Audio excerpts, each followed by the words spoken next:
Her questions were steady, almost gentle at first, as though coaxing him into familiar territory. In those 14 years, have you managed accounts connected to members of the Trump family? A beat of hesitation. Yes, she stepped closer. To the jury box, turning slightly toward the spectators so her words could carry. Specifically, did you oversee a trust established in Barron Trump's name in 2022? His fingers tightened around the arms of the chair. Yes, I did. The defense attorney shifted forward in his seat. Objection irrelevant to the matter at hand, unless tied to alleged wrongdoing. The judge raised a hand. Overruled. Proceed. Jasmine nodded in thanks, her eyes never leaving Whitaker. Mr. Whitaker, this trust, can you describe the source of its funding? He glanced at the defense table before answering. It was funded through a series of transfers. From 3 LLCs. Those LLCs were clients of ours, but I was instructed not to inquire too deeply into their operating revenue. Who instructed you? Partners at the firm. They said the transfers were pre-approved and compliant. Her tone sharpened. Pre-approved by whom? He shifted uncomfortably. By a representative from a political nonprofit patriot. Forward PAC. A murmur rippled through the gallery. Jasmine let it hang in the air for a moment, the name sinking into the collective awareness of the room. Patriot Forward PAC had been a lightning rod in recent months, accused by watchdog groups of blurring the line between campaign funding and personal enrichment. Mr. Whitaker, she continued, were you aware that the Patriot Forward PAC was under federal review at the time these transfers occurred? His jaw tightened. I became aware later, yes. And yet, you continued to process the transfers? I did. Her voice lowered, deliberate and heavy. Because you were told to follow instructions. He exhaled slowly, the words catching. Yes. The silence that followed was suffocating. Reporters scribbled furiously, capturing every detail, every pause. The defense attorney rose abruptly. Your Honor, this is a smear campaign dressed as inquiry. There is no evidence of illegal activity, only innuendo, designed to embarrass my client. Jasmine turned toward him, her voice carrying over the low hum of reaction. When money moves in the shadows, when it flows from political machinery into private hands belonging to the immediate family of a former president, this is not innuendo. It is a matter of public trust. The judge watched her for a long moment before leaning back. Continue. Whitaker's hands now rested limply in his lap, his earlier defensiveness eroded by the steady weight of questioning. Jasmine knew she had more to pull from him, but she also knew the power of pacing. Sometimes, the greatest impact came from stopping just short, leaving the truth to echo in the silence. She returned to her seat, the sound of her chair sliding against the polished floor, marking the end of the exchange. Barron still hadn't spoken, but his eyes had dropped to the table, fixed on a point that seemed to exist somewhere far away from this courtroom. The battle had only just begun. Asterisk. Her questions were steady, almost gentle at first, as though coaxing him into familiar territory. In those 14 years, have you managed accounts connected to members of the Trump family? A beat of hesitation. Yes, she stepped closer. To the jury box, turning slightly toward the spectators so her words could carry. Specifically, did you oversee a trust established in Barron Trump's name in 2022? His fingers tightened around the arms of the chair. Yes, I did. The defense attorney shifted forward in his seat. Objection irrelevant to the matter at hand, unless tied to alleged wrongdoing. The judge raised a hand. Overruled. Proceed. Jasmine nodded in thanks, her eyes never leaving Whitaker. Mr. Whitaker, this trust, can you describe the source of its funding? He glanced at the defense table before answering. It was funded through a series of transfers. From 3 LLCs. Those LLCs were clients of ours, but I was instructed not to inquire too deeply into their operating revenue. Who instructed you? partners at the firm. They said the transfers were pre-approved and compliant. Her tone sharpened. Pre-approved by whom? He shifted uncomfortably. By a representative from a political nonprofit patriot. Forward PAC. A murmur rippled through the gallery. Jasmine let it hang in the air for a moment, the name sinking into the collective awareness of the room. Patriot Forward PAC had been a lightning rod in recent months, accused by watchdog groups of blurring the line between campaign funding and personal enrichment. Mr. Whitaker, she continued, were you aware that the Patriot Forward PAC was under federal review at the time these transfers occurred? His jaw tightened. I became aware later, yes. And yet you continued to process the transfers? I did. Her voice lowered, deliberate and heavy. Because you were told to follow instructions. He exhaled slowly, the words catching. Yes. The silence that followed was suffocating. Reporters scribbled furiously, capturing every detail, every pause. The defense attorney rose abruptly. Your Honor, this is a smear campaign dressed as inquiry. There is no evidence of illegal activity, only innuendo designed to embarrass my client. Jasmine turned toward him, her voice carrying over the low hum of reaction. When money moves in the shadows, when it flows from political machinery into private hands belonging to the immediate family of a former president, this is not innuendo. It is a matter of public trust. The judge watched her for a long moment before leaning back. Continue. Whitaker's hands now rested limply in his lap, his earlier defensiveness eroded by the steady weight of questioning. Jasmine knew she had more to pull from him, but she also knew the power of pacing.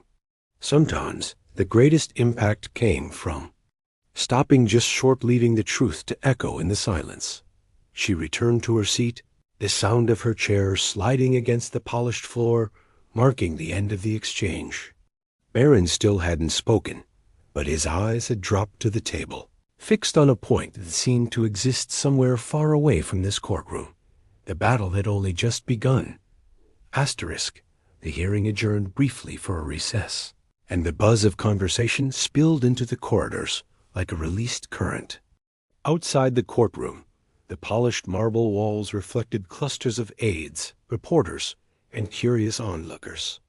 The scent of burnt coffee from the lobby kiosk hung faintly in the air, mixing with the metallic tang of tension. Jasmine stood near.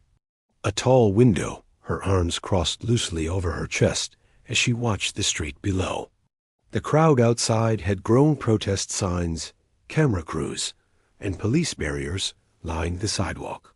Some signs called for transparency. Others demanded privacy for the former president's youngest son. The split was a reminder. This was as much a battle of perception as it was of facts. Her aide, a young man named Marcus, approached with a folder. His voice was low. I pulled more background on Whitaker. He's been under quiet internal review at Levitt & Co. for 6 months. Something about misreporting client account activity. Jasmine's brow furrowed. So the cracks were already there. Marcus nodded. And there's this. He slid a single sheet from the folder. It was a photocopy of a letter anonymous, unsigned, hinting that the trust Barron inherited had been deliberately structured to obscure political contributions redirected after the last election. She studied it for a moment, her mind turning over the possibilities. The letter was careful, never naming Barron directly, but the implication was clear. Who sent this? No return address. But it came to my office 2 weeks ago. Jasmine let out a slow breath. This isn't just about him. This is about the machinery around him, the people willing to use him as a shield. Marcus hesitated. You know the optics, right? If this looks like you're targeting him personally, she cut him off, her tone firm but not unkind. I'm targeting the structure, not the person. But I won't pretend the person doesn't matter when the structure was built for him. Down the hall, Barron emerged from a side conference room with his attorney. His shoulders were slightly hunched now, a far cry from the upright stillness he'd shown earlier. As they passed, his gaze flicked to hers. It wasn't defiance this time. It was something closer to a question, an unspoken why. She didn't answer. Not yet. The recess ended, and they returned to the courtroom. The air felt heavier, as though the walls themselves were aware of what was coming next. Jasmine's mind briefly wandered not to the evidence, but to her own past. She remembered her early days as a public defender in Dallas, sitting across from clients who had been chewed up and spat out by systems designed to keep them powerless. She remembered standing in cramped courtrooms that smelled of mildew and cigarette smoke, fighting for people whose names would never make a headline. This case was different in scale, but not in essence. It was still about imbalance, how power insulated some and crushed others. She had promised herself a long time ago that she would not flinch when the imbalance tilted toward the wealthy. The judge's gavel brought her back to the present. Proceedings resumed, but the air in the room now carried the residue of the hallway rumors, fragments of whispered strategies, and that unsigned letter burning a hole in her folder. She knew the personal stakes were growing, not just for Barron, but for herself. If she pushed too far, she could lose credibility. If she didn't push far enough, she would be complicit in silence. The balance between those two edges would define everything that came next. Asterisk, when court resumed, the atmosphere had shifted from tense to combustible. The murmur of the crowd was a low static hum, every seat filled, every camera pointed at the front. Even the air felt charged, like the seconds before a summer storm. Jasmine rose with measured intent, a single sheet of paper in her hand. She didn't look at Barron, at least not yet. Her gaze fixed on the judge as she stepped into the open space between the tables. "Your Honor," she began, "this hearing is not just about a financial transfer. It is about the philosophy of governance, whether power exists to serve the people or to shield those already insulated from accountability." The defense attorney pushed back his chair with a sharp scrape. "Your Honor, this is a courtroom, not a soapbox. My client is a private individual, not a political entity. This representative's grandstanding is irrelevant." Jasmine turned toward him, her voice low but cutting. And yet, the mechanisms surrounding him are political to their core. Money flowing from political action committees into private trusts is not an accident, it's a design. The attorney smirked faintly. Design or not, it is legal. Slavery was legal. Jasmine shot back, her words ringing through the chamber like a bell. Jim Crow was legal. Legality without morality is a hollow defense. The judge's brow tightened, but he let her continue. She stepped toward the jury box, her eyes scanning the faces before her. Every one of us here swore an oath to uphold the Constitution, to serve the public, to defend justice. The question is whether we honor that oath only when it's convenient. She glanced at Barron now, holding his gaze just long enough to make the room lean forward. Because when the next generation is taught that wealth and influence make you untouchable, democracy itself erodes. The attorney stood, his tone clipped. "Your Honor, again, we are conflating principle with precedent. This court does not exist to legislate morality." Jasmine pivoted back to him. "No, it exists to apply law. But when the law is being used as a shield for unethical conduct, it becomes our duty to speak plainly about it." A ripple of reaction spread through the gallery, some nodding in agreement, others shaking their heads in frustration. The ideological divide was visible, almost tangible. The judge finally interjected. "Representative Crockett, you've made your point. Move on to the next question." Jasmine inclined her head in acknowledgement, but didn't move immediately. She wanted the weight of her words to linger in the air like smoke dot. As she returned to her table, she caught sight of Barron's expression. It was no longer the guarded neutrality he had worn earlier. Now, There was a flicker of something else, confusion, perhaps even the beginning of doubt. He was listening, whether he admitted it or not. The ideological clash had done its work. It had planted seeds, not just in him, but in everyone watching inside the courtroom and beyond its walls. The rest of the day's proceedings moved forward with procedural motions and minor witness clarifications, but the earlier exchange hung over every moment. This was no longer just a hearing about a trust fund. It had become a referendum on the very boundaries between power and principle. And Jasmine knew, once those lines were blurred in the public mind, they were almost impossible to redraw. The courtroom had shifted from tense to electric. What had been a battle of words was about to become something more dangerous, a battle of evidence. Jasmine Crockett, her back straight and eyes unwavering, reached into the leather briefcase at her side. The click of the brass clasps echoed.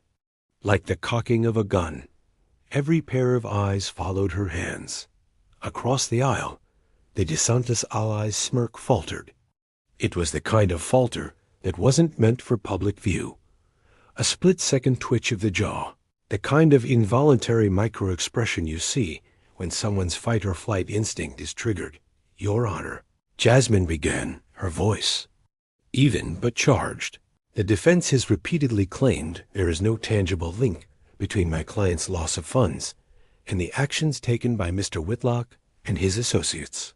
I believe this will change that. She slid a thick, tabbed folder onto the evidence table. The judge, a stern woman with glasses perched low on her nose, gestured for her to continue. From the folder, Jasmine pulled a glossy, high-resolution printout.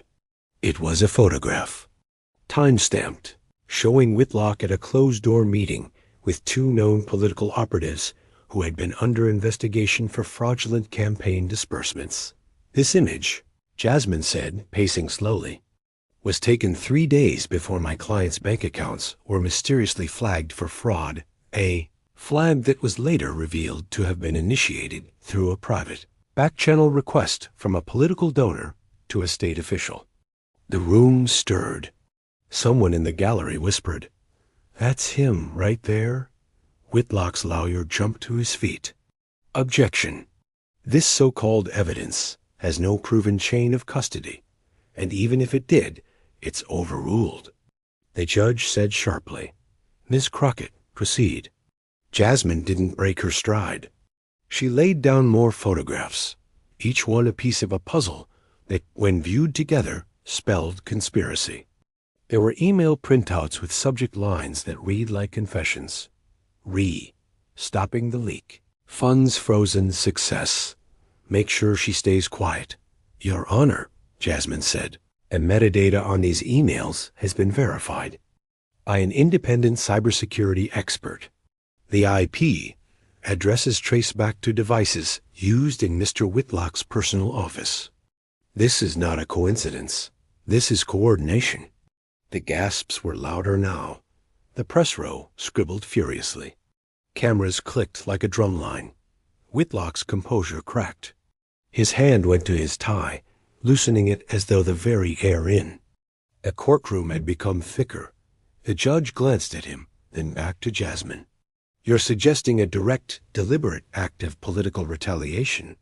I'm not suggesting, Your Honor, Jasmine said, her gaze locked on Whitlock. I'm proving. She held up the final piece, a voice recording. She pressed play. The tinny audio filled the room. Whitlock's unmistakable voice saying, if she wants to go public, fine. Just make sure her accounts are frozen before. She can pay for a lawyer. The gallery erupted. The judge's gavel pounded. Whitlock's lawyer shouted over the noise. That's taken out of context. It's... Jasmine turned toward the jury. You can decide the context for yourselves. But ask yourself this.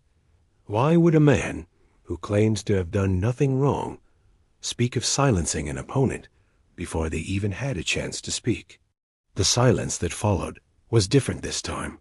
Not the tense anticipation of earlier, but the stillness of inevitability. The moment when the tide turns, and everyone can feel it.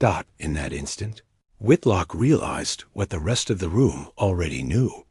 The smoking gun wasn't just in Jasmine's hands. It was in the minds of every juror who had just heard his voice seal his fate. The air inside the committee chamber had gone from tense to electrically volatile in seconds. You could feel it in the stillness, like the pause before a thunderclap. Jasmine Crockett sat upright, shoulders squared, eyes locked on Ron DeSantis's ally across the table. He had just dropped the kind of comment that wasn't meant to be loud enough for the microphones, but the arrogance in his voice carried. People like her, always playing the victim card. It was barely more than a mutter, but the words slithered through the air and into the ears of every reporter in the room. Cameras swiveled. Pens froze mid-sentence. Jasmine's face didn't change right away. She let the silence stretch, her gaze unwavering, letting him twist under the weight of his own arrogance. Her pause wasn't weakness, it was strategy. In that moment, she wasn't just answering for herself. She was answering for every woman who had been told to sit quietly while someone else rewrote the narrative. Finally, she leaned forward, her voice low but cutting through the stillness. "I want you to repeat that, sir, for the record." The man hesitated, eyes darting toward DeSantis, who shifted uncomfortably but said nothing. The ally cleared his throat, his voice tightening. "You heard me." Jasmine smiled, not the warm kind, but the kind that carried an edge sharp enough to cut glass. "Oh, I heard you, and so did every microphone in this room. Now, since you're so confident in your claim, let's walk through some facts together." She opened a folder in front of her, the papers inside neatly organized, but the weight of them was far more than paper and ink. It was proof. Names, dates, memos, receipts. She slid one across the table. "This is your office's voting record on housing reform, the one that would have given struggling veterans in your district a chance to keep their homes. You voted it down. Twice." The man shifted in his seat. Jasmine didn't blink. "And here's the one where you slashed mental health funding after campaigning on helping families in crisis. Funny how that works when the cameras aren't on you." A murmur rippled through the room. Journalists exchanged glances, typing furiously. The man tried to speak, but Jasmine raised a hand, stopping him mid-breath. "No, sir. You don't get to interrupt me. You had the floor when you muttered your insult. Now it's my turn." Her tone had sharpened, rising in tempo, but never losing control. She was building something, brick by brick, fact by fact, with precision that left no room for escape. Across the room, DeSantis leaned back in his chair, his jaw tightening.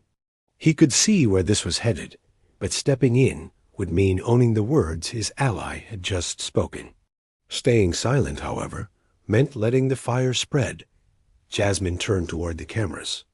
"This is what happens when you confuse criticism with victimhood, when you mistake accountability for an attack, and when you think the people you serve are too distracted to notice your record."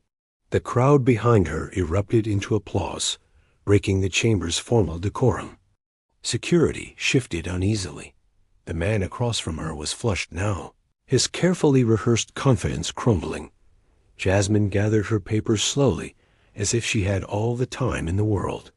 "I'm done here, Mr. Chairman, unless you have something meaningful to add, something other than personal insults." The ally looked toward DeSantis, but the governor kept his gaze fixed on the table. No rescue was coming. As Jasmine stood, the energy in the room shifted. People weren't just watching her, they were with her. The momentum had turned, and for the first time that day, it wasn't DeSantis's ally who was setting the terms of the conversation.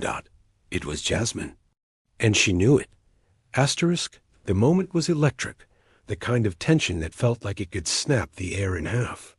Every seat in the rotunda was filled, yet you could have heard a pin drop. Jasmine Crockett stood at the center, her gaze fixed on the man across from her, a MAGA protester named Rick Matheson, his red cap pulled low, jaw set like stone. For the past hour, they'd been locked in a verbal sparring match, their words ricocheting off marble walls. At first, it was loud, messy, the way political clashes usually go. But something in Jasmine's tone had shifted. Her voice wasn't louder, but it was sharper, honed. It was the sound of a blade being drawn. Rick had just thrown down his latest line, a familiar talking point, one Jasmine had heard 100 times. You politicians, you're all the same. You pretend to care about the little guy, but you're just climbing the ladder, lining your pockets. Asterisk, I'm not pretending to care, she said, her words deliberate, controlled. I do care. That's why I'm here, face to face with you, instead of hiding in an office. She took a step forward, her heels clicking against the stone floor. But let's get one thing straight.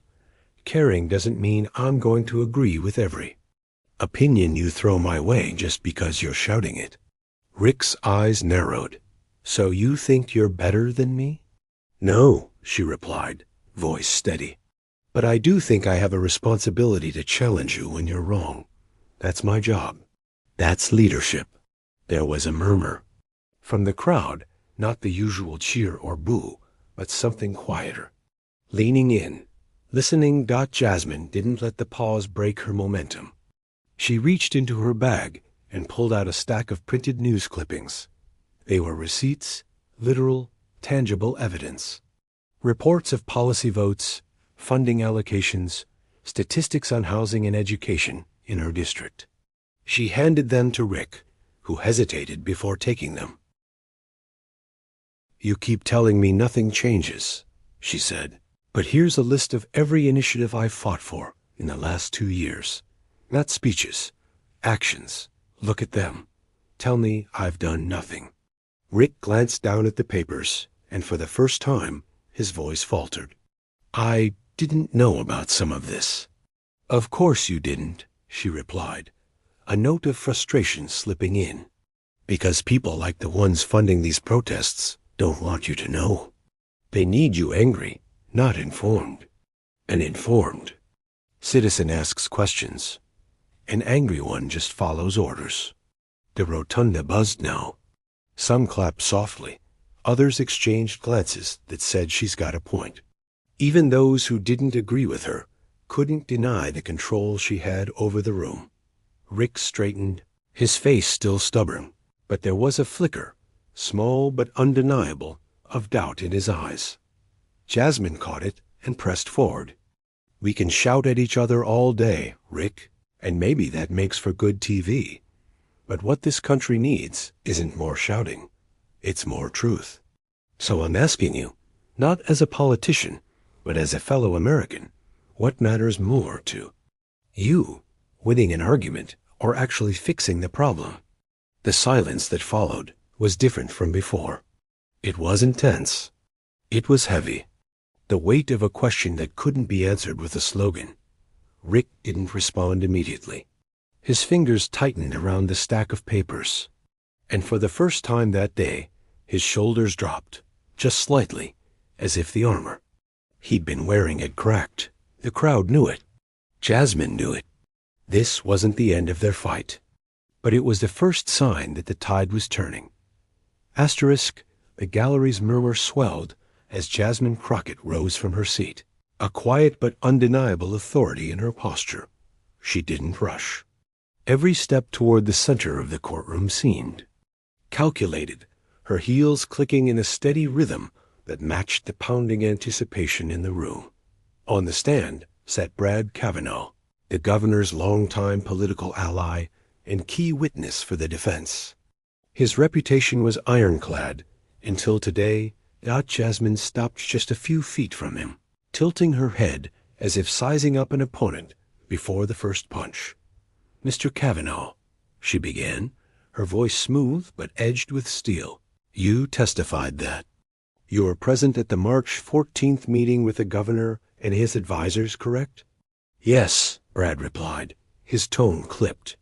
He straightened in the witness chair, his jaw tightening.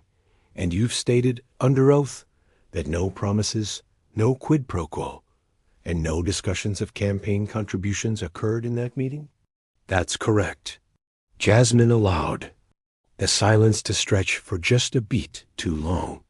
Then she reached down to her folder and produced a stack of printed emails, fanned them like playing cards, and approached the bench. "Your Honor," she said, handing a copy to the clerk, "these are communications obtained via subpoena from Mr. Kavanaugh's private account." The subject line of the March 14th email reads, she paused and looked directly at Brad, "The money will be there." A murmur rippled through the courtroom. Brad's eyes darted to the papers, his composure faltering for the first time. "Would you care to explain, Mr. Kavanaugh?" Jasmine asked. Brad's lips parted, but no words came. His eyes flicked toward the defense table, seeking silent guidance from the governor's counsel. "No, he stammered. "That was taken out of context." "Oh, I'm sure it was," Jasmine said, leaning forward slightly, her tone sharp now. "The context, according to the rest of the email chain, is that 2 weeks before the meeting, you confirmed with the governor's chief of staff that certain policy decisions would be expedited in exchange for contributions from the Friends of Liberty, PAC. Does that sound familiar?" Brad swallowed hard. I don't recall those exact words." Jasmine's gaze didn't waver. "Then let me refresh your memory." She turned to the jury, her voice carrying an unmistakable charge. "Mr. Kavanaugh writes, and I quote, 'If the governor pushes this through by April, the money will be there before summer. We've already spoken to the donors." The defense attorney rose. "Objection, Your Honor. Counsel is reading from documents not yet entered into evidence." "Overruled," the judge said evenly. "The witness may answer." Brad shifted in his seat, his polished confidence eroding under the weight of the moment. "I may have said that," he muttered. "You may have?" Jasmine's voice sliced through his hesitation. "Mr. Kavanaugh, is this your email or not?" "Yes." "And is your signature at the bottom?" "Yes." "And did you, in fact, send it on March 14th at 7:32 a.m.? "Yes." Jasmine turned toward the jury, letting the admission hang in the air like a final note in a symphony. "Ladies and gentlemen, that's not hearsay. That's not speculation. That's the witness himself confirming that promises were made in exchange for money. And it's the very definition of political corruption." Brad slumped slightly, his eyes lowered. The governor's counsel scribbled furiously at their table, but the damage was done. As Jasmine returned to her seat, the tension in the room thickened. Even those who had come to support the governor shifted uncomfortably in their chairs. For the first time, the defense's wall of confidence had a crack, and Jasmine had put it there with precision, patience, and a blade of truth. Asterisk the moment. The courtroom doors opened after the cross-examination. The roar outside was deafening. Reporters swarmed like a tidal wave, cameras flashing, microphones thrust forward, capturing every reaction. Jasmine Crockett remained composed, but even she could feel the electricity of the crowd pressing against the walls, carrying the tension. Like a storm front, the gallery inside had shifted from formal curiosity to raw anticipation. The email admissions from Brad Kavanaugh had done more than crack the defense's narrative. They had ignited it. Staffers whispered in corners, journalists scribbled frantic notes, and even some jurors exhaled audibly, the weight of the revelation sinking in. Jasmine didn't move immediately. She let the energy settle, let the courtroom breathe in the impact of what had just been revealed. Then she spoke, her voice calm but resonant, cutting through the murmur. "This," she said, raising her hand to gesture toward the defense table, "is what happens when power is treated as untouchable, when influence is allowed to operate in secret, and when people assume that transparency is optional for those at the top. Barron, sitting silently at the back of the defense side, shifted uneasily. His expression was unreadable, but Jasmine could see the tension etched into his shoulders. He was witnessing, perhaps for the first time, how the machinery around him functioned, and how fragile it could be under scrutiny. Outside, the crowd surged. News helicopters hovered overhead, their rotors slicing the summer air. Protesters and supporters clashed in shouts and chants, some waving signs calling for accountability, others demanding privacy. Every camera in the city seemed to pivot toward the courthouse steps, broadcasting live to millions. Inside, Jasmine returned to the center of the courtroom. She didn't need to shout. The room was already listening. "Let this be clear," she continued. "We are not here to humiliate any one individual. We are here to reveal the systems that operate in shadows, to illuminate how promises can be exchanged for influence, and to remind every citizen that accountability is not optional." The judge leaned forward slightly, her gaze steady. Even she seemed momentarily affected by the weight of Jasmine's words. The defense attorney rose again, urgency in his tone. "Your Honor, I ask that the court consider the public spectacle." Jasmine interrupted gently, a small, deliberate smile playing at her lips. "Public spectacle? Perhaps. But truth is rarely quiet. And history remembers those who whisper when the world needs to hear a roar." A ripple went through the courtroom. Barron looked down at his hands, gripping the edge of the table. Even he couldn't deny the force of the moment, the exposure of emails, the corroborated facts, the undeniable proof that the system could and had been manipulated. The gavel came down, but it was almost ceremonial now. The damage had been done. News vans sped away from the courthouse, broadcasting live updates. Social media erupted in real-time analysis, hashtags trending, commentators dissecting every word. Jasmine collected her folders calmly, her eyes scanning the room one last time before turning toward the exit. She knew this was not the end of the battle. It was a turning point. The public had seen the evidence. The truth had been laid bare, and the machinery of power had been exposed in front of millions. As she stepped onto the courthouse steps, the sunlight glinting off the marble, she felt a moment of quiet satisfaction. Not pride, not triumph, satisfaction that the truth had reached the people. And in that truth, Barron's secret, once hidden in shadows and whispers, now existed fully. In the light, some would recoil, some would celebrate, but no one could ignore it. And for Jasmine Crockett, that was enough. The courtroom was quieter now, but the echoes of the day's revelations lingered like smoke in the air. Outside, the media storm raged, but inside, there was a stillness that felt almost sacred. Jasmine Crockett sat at her table, gathering the final documents, her movements deliberate and composed. She allowed herself a brief moment to exhale, though the weight of the fight lingered in her chest. Barron remained seated at the defense table, his posture stiff, shoulders tense, but there was a subtle change in him. His eyes no longer darted nervously to the gallery. Instead, they carried a flicker of awareness, a dawning understanding of the consequences that had been set in motion. The armor of youth and privilege was cracking, revealing the human beneath the sun, the inheritor of influence, who now had to reckon with accountability. Jasmine rose and walked slowly toward the judge, offering a final statement that carried the weight of the day's moral arc. "Your Honor, today has shown something critical. Power, when unchecked, can distort reality.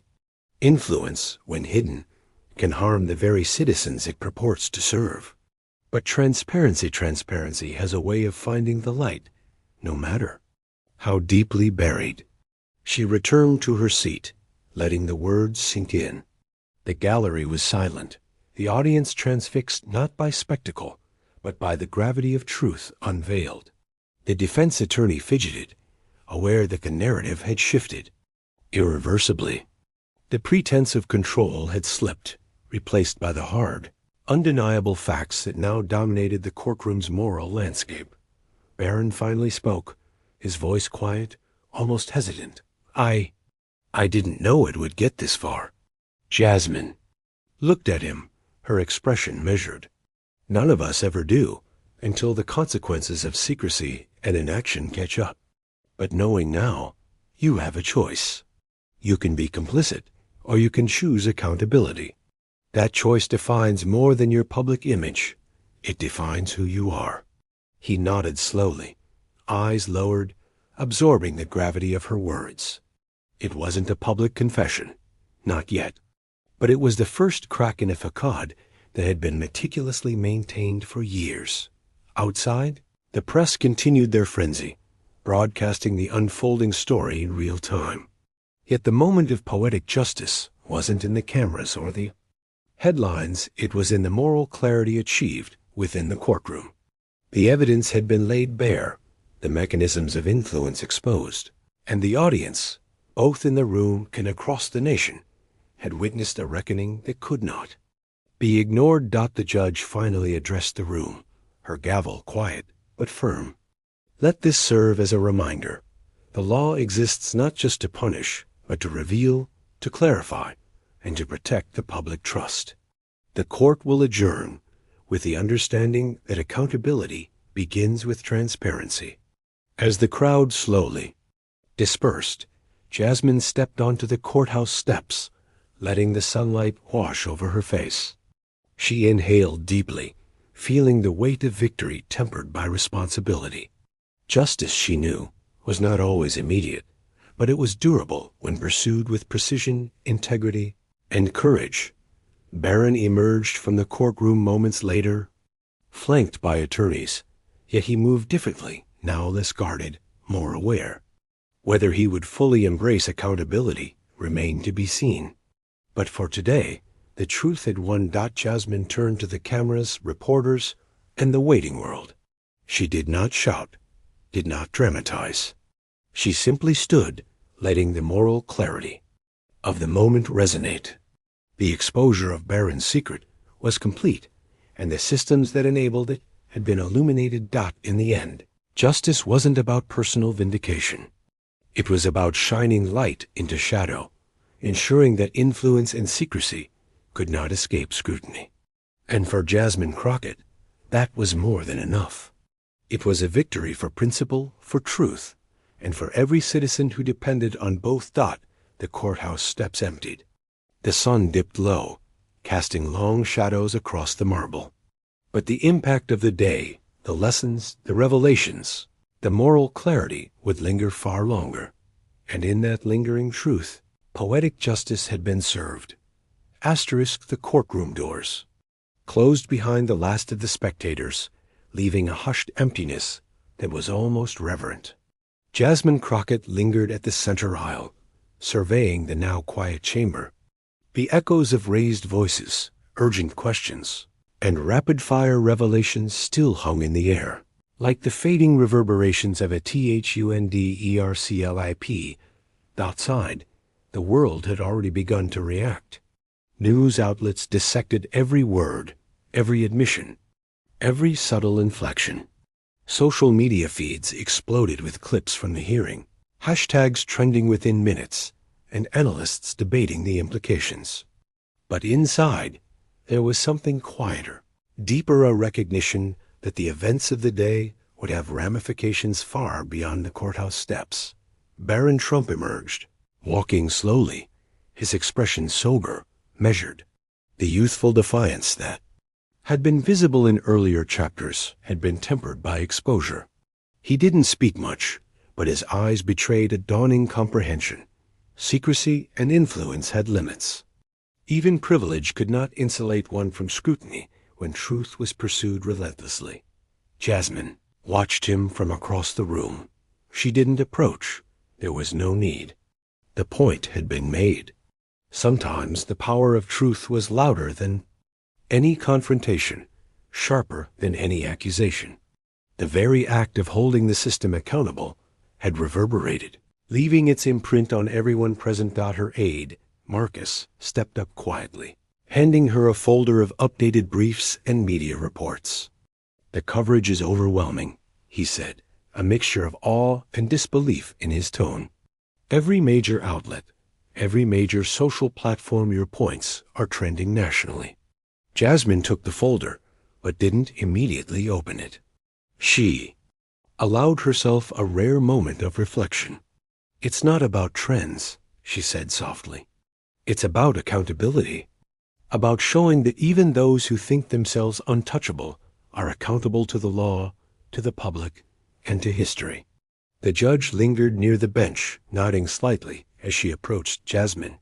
"You handled this with remarkable precision," she said quietly. "Not just legal skill, but moral clarity. That will be remembered."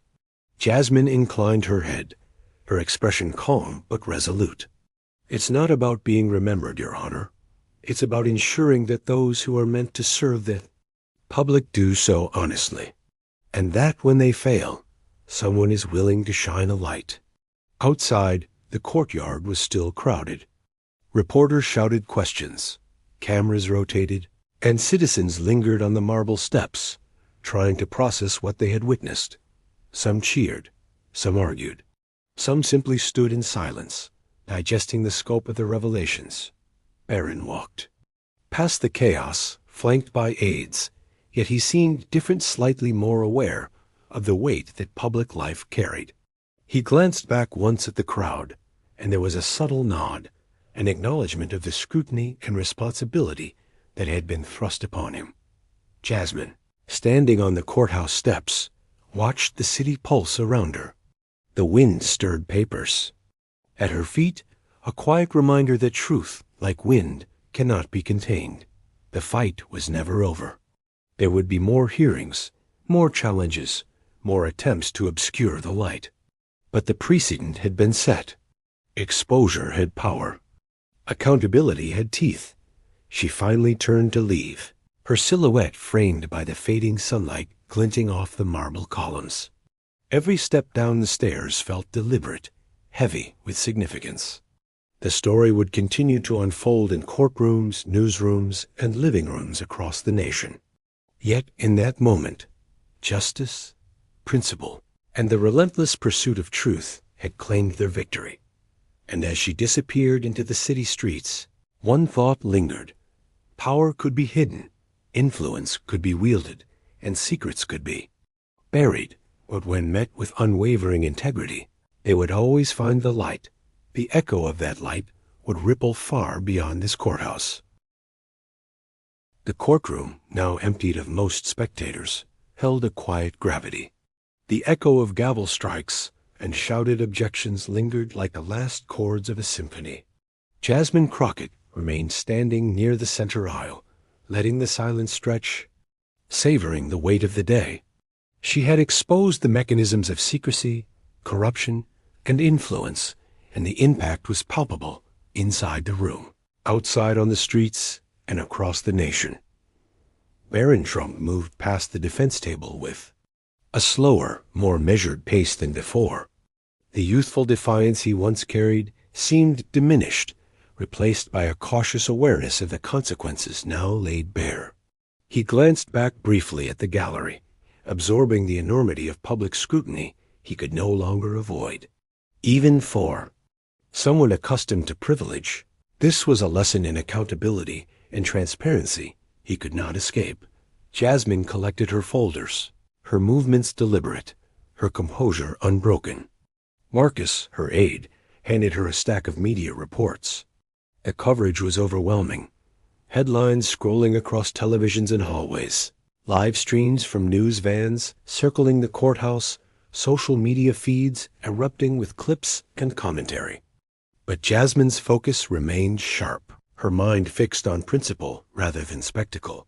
"It's not about being remembered," she said softly to Marcus, her gaze distant. "It's about ensuring the public sees what unchecked influence can do, and that accountability is non-negotiable." The judge approached, nodding in acknowledgement of the skill and moral clarity Jasmine had exhibited. "You handled this with remarkable precision, not just legally, But ethically, she said. Jasmine inclined her head. Justice isn't a momentary victory. It's the ongoing effort to shine light into places some would prefer remain dark. Outside the courthouse, steps thrummed with activity. Supporters cheered. Detractors muttered under their breath. Journalists shouted questions, and cameras spun to capture every angle. The air seemed to vibrate with anticipation, excitement, and tension. Jasmine's eyes swept the crowd, noting reactions: shock, admiration, unease. Each was a reflection of the day's moral and political stakes. Barron lingered for a moment, flanked by advisors, his face sober. For the first time, he appeared to comprehend the gravity of exposure, the cost of secrecy, and the responsibilities of inherited influence. He met Jasmine's gaze briefly, a silent acknowledgement that he understood, even if only partially, the scope of what had occurred. Jasmine stepped onto the marble steps, the sunlight catching the edges of the columns like a halo. She inhaled the city air, carrying the weight of victory, tempered by responsibility. Accountability, she knew, was not a static event. It was a ripple, moving through systems, influencing decisions, shaping public consciousness. She turned toward the media throng, not raising her voice, but letting her presence alone communicate resolve. Every camera captured her calm, every lens focused on the embodiment of principle in action. The lesson was clear. Secrecy could be challenged, power could be scrutinized, and truth could pierce the veils of influence. The crowd slowly began to disperse, leaving echoes of applause, discussion, and reflection behind. Jasmine descended the courthouse steps, her silhouette framed by the late afternoon sun. Each stride was purposeful, carrying the knowledge that the exposure of Barron's secret and the systemic manipulation it revealed was a story that would not fade. In that quiet aftermath, the moral of the day crystallized. Power can be cloaked, secrets can be buried, influence can bend reality, but when met with integrity, determination, and courage, they cannot withstand the light. Jasmine's work had illuminated the shadowed corners of privilege and politics, leaving an enduring mark on the court, the public, and history itself. And as she disappeared into the city streets, the echo of that light lingered unrelenting, visible and unstoppable. The day after the hearing, the fallout hit like a storm. Newsrooms across the country led with Jasmine Crockett's revelations, replaying key exchanges on loop. Every cable network dissected the emails, the admissions, the moral clarity with which she had exposed systemic corruption. Social media was aflame, trending hashtags dominating feeds, with millions debating, analyzing, and sharing clips from the courtroom. Inside congressional offices, staffers whispered about the potential ripple effects. Members of both parties quietly scanned reports, concerned about how similar scrutiny might reveal uncomfortable truths in their own districts. Jasmine's actions had created a precedent, a reminder that privilege and political influence offered no shield from accountability. Barron Trump, once largely invisible in public discourse, was now the focal point of nationwide attention. The revelation of his secret had ignited questions about family influence, trust assets, and the ethical responsibilities of those connected to power. His aides scrambled to prepare statements, carefully calibrating language to deflect criticism, but the cracks in his public image were undeniable. Even those loyal to him whispered behind closed doors, debating how to respond without further escalating the public perception of impropriety. Jasmine, however, remained focused. She spent the morning reviewing follow-up documents and preparing her next statements. She knew that a single day of exposure was not enough. The systems that enabled secrecy were resilient, and momentum could wane if she did not maintain scrutiny. Her phone buzzed constantly with reporters requesting interviews, analysts asking for clarification, and constituents seeking reassurance that the revelations were just the beginning, not the culmination. Her aide Marcus leaned over. The public is energized. They want accountability. They want hearings. They want answers from more than just the governor's ally. Jasmine nodded, her mind already strategizing. Then we give it to them. Not for headlines or applause, but because transparency is a responsibility. Because when the people see the truth, they can make informed decisions. That's how change starts. Across the nation, commentators debated the ethical implications. Some lauded Jasmine's courage, framing her as a defender of the public interest. Others criticized the exposure as invasive or politically motivated. Yet even critics could not deny the meticulous documentation, the corroborated evidence, and the moral force she wielded with unshakable precision. By evening, the story had penetrated international media. Analysts in Europe and Asia weighed in, discussing the accountability of political families and the broader lessons about transparency in governance. The courthouse steps, once a physical battleground, had become a symbolic stage, the day's revelations reverberating far beyond the marble columns. Jasmine stepped onto her balcony that night, looking out over the city skyline. The wind carried the distant hum of traffic, but beneath it was the resonance of something larger, the impact of truth made public. The day's events had changed more than Barron's exposure. They had shifted the conversation about accountability, privilege, and civic responsibility. She allowed herself a small moment of reflection. The courtroom had been only the beginning. The real work, the work of turning exposure into systemic change, of converting revelation into reform, was just beginning. But in this moment, the ripple effect of her actions was undeniable, spreading through the halls of power, across news cycles, and into the consciousness of the nation. For Jasmine Crockett, that ripple was proof that courage, preparation, and moral clarity could alter the trajectory of even the most entrenched systems. And as the night deepened, one truth remained certain. The light she had cast into the shadows of secrecy would continue to illuminate the path forward, long after the cameras were gone.